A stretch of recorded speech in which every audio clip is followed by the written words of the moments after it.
So, do you want to go for a judicial committee? Are you in a position where maybe the elders are calling you for one? Should you go or should you not go? That is a question. For many, they don't really realize what is truly going on. So, let's talk about it because believe it or not, there is a lot more than what an average publisher knows.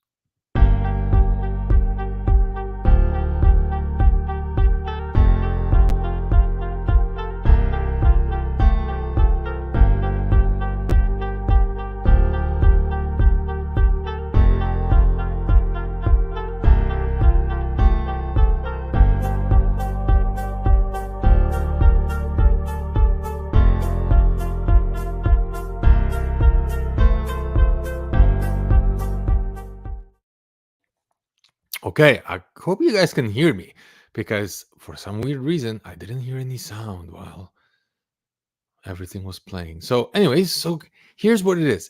Judicial committees are not easy. It's a very emotional time. And believe me, it's emotional time on both sides. Of course, it's much easier for elders to run the judicial committee than for the person that was accused because their life can change dramatically to the point where some people can't even realize and can't even handle life without the watchtower. So, here's the thing. The truth is, you're not being judged during judicial committee. Okay, you might think, wait a minute, isn't that what judicial committee is for? No. Judicial committee, okay, happens before they invite you in, okay? And believe me, judicial committee, it's something totally different. So judicial committee happens when two elders come and see you, okay? Two elders will come and see you and they will judge whether you're guilty or not. This is when people don't know what's really happening because the elders will come with a shepherding call. They're telling you they're coming to encourage you. But what truly is happening, they had an accusation. They had an accusation against you and they want to know whether it's true. Now, if they had two or more people, two or more witnesses to the sin that you have committed, sometimes they right away will ask you to come and they will sit three of them with you, and they will create what I call not a judicial. They're just gonna pass a judgment on you. Okay, a sentencing committee. Oh, that was the word I was looking for. When they're looking for what kind of punishment to give you, but the true judgment happens before that when they meet with you, just two of them, and they want to find out what is that you truly believe. So here's what it's happening. In case they have one witness and one person only that said, oh, this person said something to me that is outside of the doctrines of Jehovah's Witnesses, right? Now, if they only have one person, they will call you, they will set up a shepherding call, and they will try to encourage you, and they will ask you a whole bunch of questions to find out what is it that you think about the governing body, about the unity, and about obedience, and about all this stuff. And if you say that you don't agree with the governing body and you don't see them as the authority, guess what? That's pretty much it. Nothing else matters. Nothing. Your faith in God doesn't matter. Your faith in Jesus doesn't matter. Faith in the Bible doesn't matter. None of those things matter because Bible is not even the highest authority for Jehovah's Witnesses. It's the governing body. And if you acknowledge governing body, if you follow what they say, if you believe that they are the faithful and discreet slave, channel of communication of God, and then there's one or two things you don't agree with, you might be able to get away with, okay? As long as you keep those things to yourself. But if you admit that these people are not your authority and the governing body is not the channel of communication with God, you're pretty much cooked. So what happens is they gather the information, and this is why there's two of them talking to you, not just one, so they can have two witnesses. And if you explain to them what you believe wrong or what you did wrong, now they have two witnesses. Now they go back to the body of elders. They talk with the body of elders. They saying, we have this problem with this person, and we believe that we should set up a judicial committee. So then the elders will choose and will vote who should become one of those judges, right? And they will choose three or more. believe me, there were more, sometimes 4 or 5 guys that will sit at the Judicial Committee. And they will try to choose, although it varies from one congregation to another, somebody who's the most objective. So obviously, if let's say your father is one of the elders, most likely he will not be at the Judicial Committee. But I've seen exception to that rule. So what happens? Now you have a sentencing committee. So these 3 guys will sit with you and they will try to establish which punishment to give you. They no longer trying to establish if you're guilty or not. That was already established at the first committee with 2 guys when they saw you, or if they had 2 or more witnesses.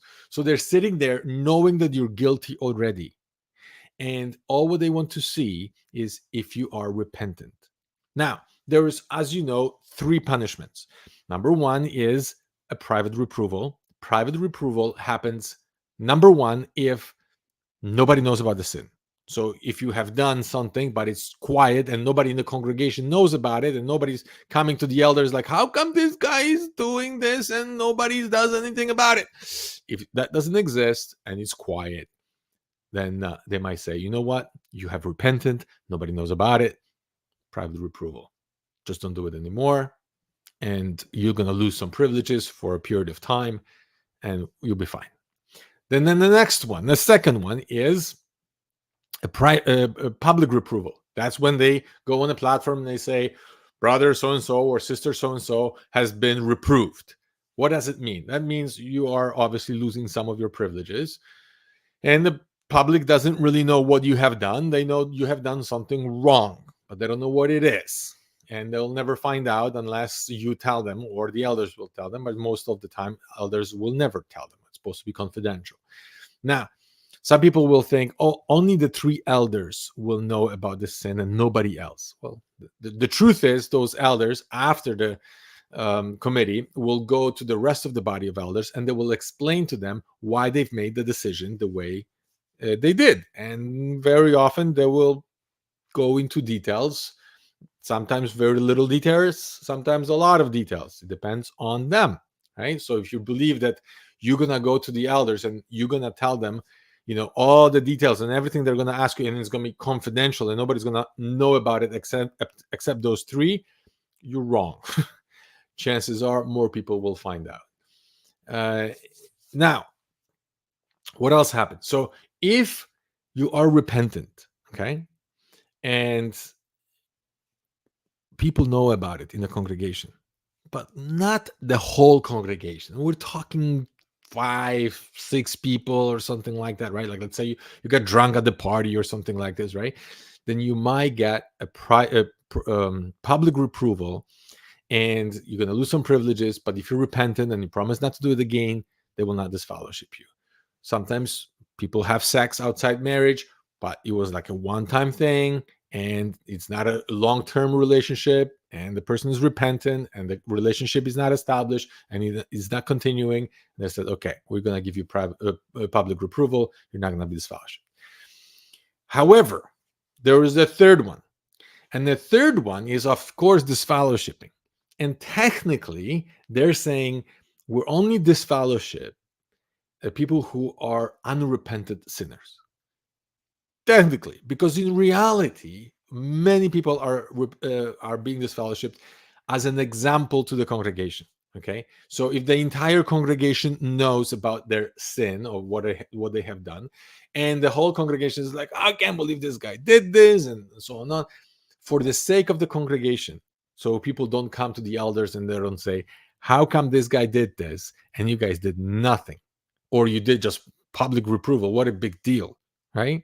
The other guy got disfellowshipped. So a lot of times people get disfellowshipped for the sake of the congregation as an example, basically instill fear in the rest of the congregation to make sure nobody else tries to do this kind of stuff, right? So it was very similar in the time of the Bible when they were killing people back then. I'm glad they don't do it again right now, but they would kill people, for example, to the whole tribe. So the tribe would not worship any other gods or anything like this, or would not marry women from other tribes and all this stuff. So it's here the same thing. We want to make sure that the rest of the congregation does not follow your example and It doesn't matter how repentant you are, we're going to do this. So most of the congregation will see that, oh, those are the consequences. However, when it comes to changing your beliefs, this is a real big challenge. Oh, sorry, it doesn't stop there. If you disagree with this decision, you have a chance to appeal. So if you appeal within 7 days, then they will form another committee. You're going to be sitting now with the first committee and the second committee.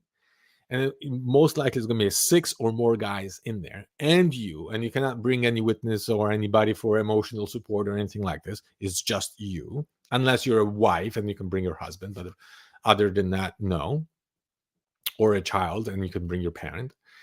But other than that, it's not possible. So you're there sitting with the 6 people, and then you're explaining yourself. And this is where it gets really tricky, which most people don't know about this. The purpose of the second committee, okay, is to establish if you were sufficiently repentant during the first committee. I'm not kidding. It is impossible. It is impossible to prove to the second committee that you were sufficiently repented few days ago and these guys just didn't see it. It is, I have never seen that happen. So you can present more information. You can present when you were right, when they were wrong, what was omitted, what they didn't notice, all those things they will listen. But it doesn't matter. You could be even crying and begging them. And like, this will never happen again. I'm really sorry. I realized what I have done. I brought this shame on Jehovah's name. And you can say all those things. Be very remorseful. It doesn't matter. Because what matters is, were you repentant during your first committee? What happens during the second one, we're just trying to figure it out if the brothers from the first committee followed the what's in the book for the elders. If they didn't, then maybe we can do something about it. But if they followed everything and they realized that you were not sufficiently repentant, then too bad for you. There is one more thing that they don't tell you about, and it's actually written in the book for the elders. And it says this: if the person does not agree with the second decision, okay, so first decision is the first judicial committee, then the appeal committee also says, no, you got to be disfellowshipped. You must not tell them, he actually says this, you must not tell them about this option, but they could write this to Bethel. And the person has this option. They can write to Bethel the whole story, send it to Bethel, and then Bethel will determine whether their complaints are valid or not. And they will not disfellowship you until Bethel actually says yes or no.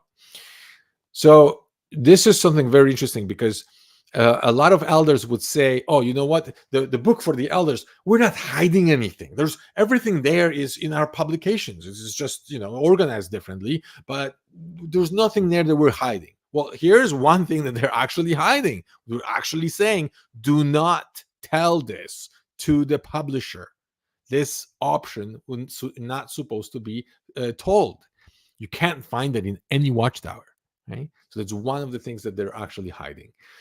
But here's something interesting. If you are questioning, if your mind is going like something is wrong here, and you're starting to do research, and then they will start asking you questions like, no, here's an accusation of apostasy because you disagreed with some doctrine. And you go for the Judicial Committee, which is sentencing committee. How are you supposed to prove to them that you repented from something you believe in? It is not possible. It's not possible. So what they do sometimes, very rarely, but what they do sometimes is, okay, if nobody knows about it, it's just you expressing this to us or one witness only. What we can do for you is we're going to establish a Bible study with you. Yeah, I'm not kidding. It doesn't matter whether you're a pioneer or an elder or you've been in the organization for decades. It doesn't matter. I'm going to say, we're going to assign an elder that will study with you and that will straighten out all the challenges that you have that you're believing. But you have to come to all the meetings, you have to go to service, you have to continue all the regular routine and prove to us that you want to stay. And at the same time, we will study with you. and I've seen that happen, right? They're like, we're going to assign you somebody that will study with you, and then and only then we will decide not to disfellowship you. And if you don't accept that help, as they say, then you're pretty much out. I've seen people going to the judicial committees, the sentencing committees, hoping that they will prove them wrong. And they prepared like crazy. They prepared pages and pages and pages of all the arguments from Russell through Rutherford and Knorr and friends and all the watchtowers and quotations and Bibles, verses. They had everything prepared, and they wouldn't even let them bring those notes.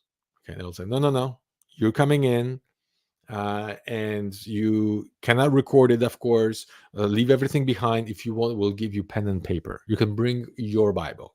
That's about it. Or if not, then we'll provide you with one. They're controlling this environment like crazy, right? They want to make sure that you don't go beyond those rules. Now, some people think, I'm going to bring a lawyer, okay? I'm just going to bring a lawyer. I'm not going to let it just go like that. I'm going to bring my lawyer. We're just going to waste your money on bringing a lawyer. Why?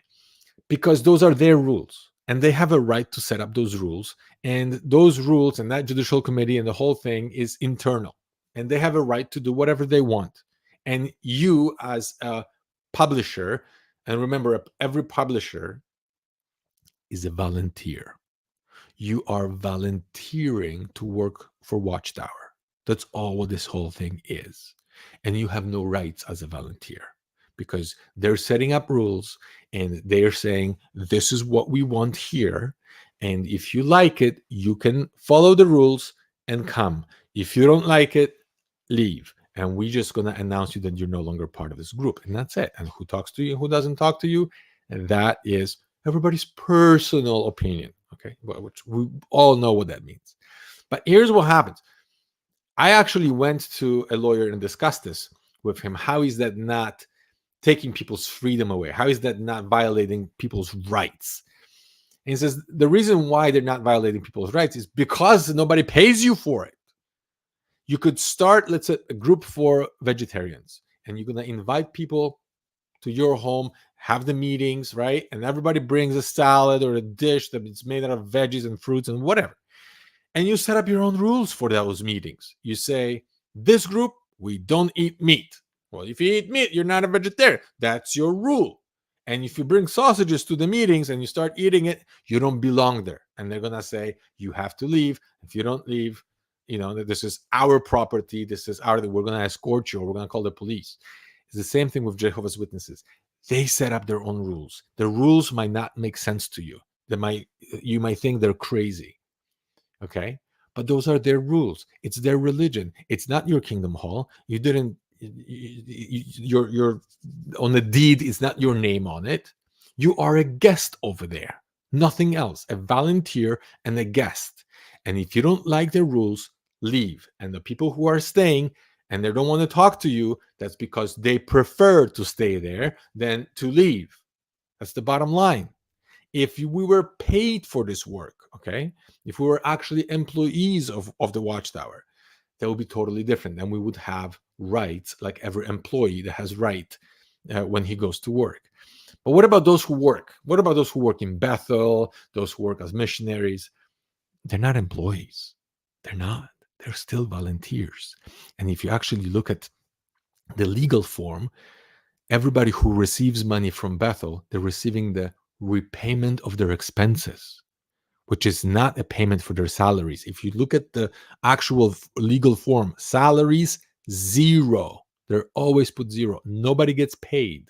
Even the circuit overseer, governing body members, they don't get paid. They get repayment for their expenses, which is different form and a different money that is paying legally. And you can't hold these people responsible. This is why Watchtower is so clever about this, because they know that technically the Watchtower is simply a piece of paper in a drawer. And whoever is there, including governing members, they're all volunteers. They're not responsible for nothing. They don't own anything.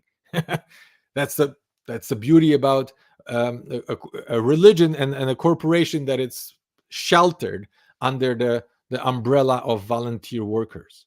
It's impossible to break free from this. So that's what I'm saying. If you are part of this, if you're wondering, should I go to the Judicial Committee or not, please remember, they will not discuss. It's even said in their book, do not debate with the person.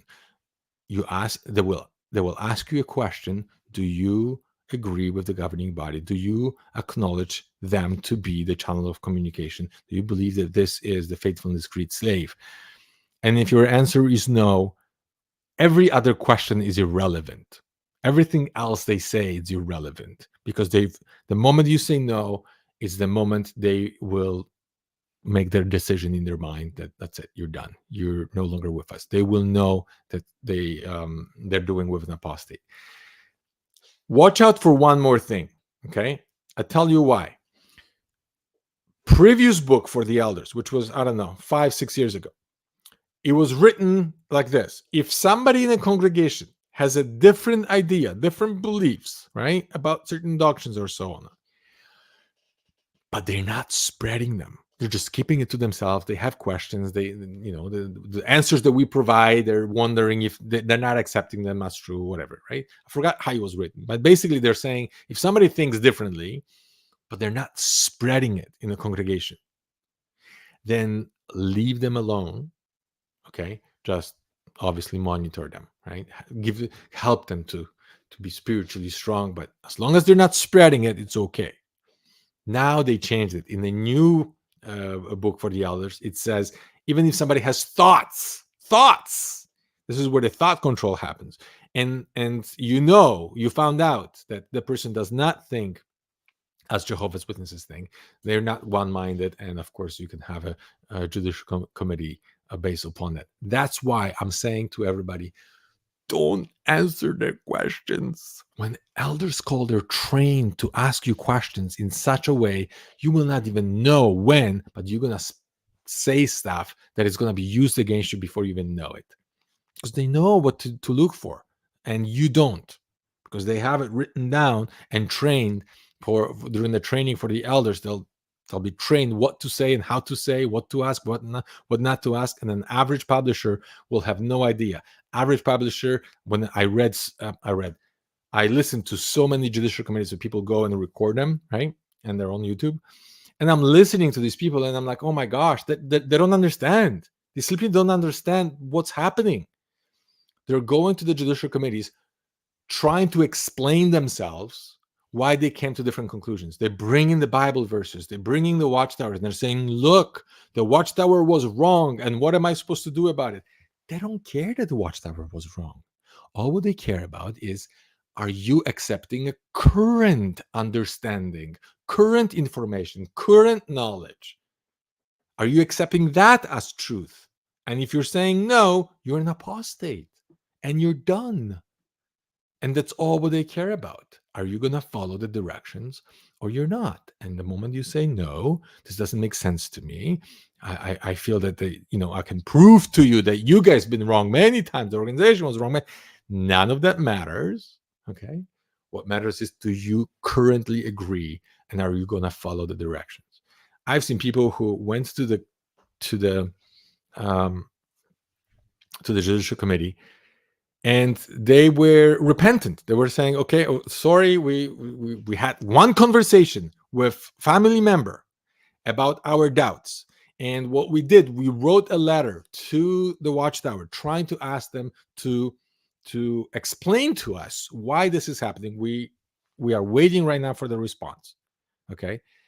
And they kept drilling and drilling and drilling all the information for like 3 hours straight, and they disfellowship the whole family, because they realized, you know what, it's not customary for a Jehovah's Witness to disagree with those thoughts.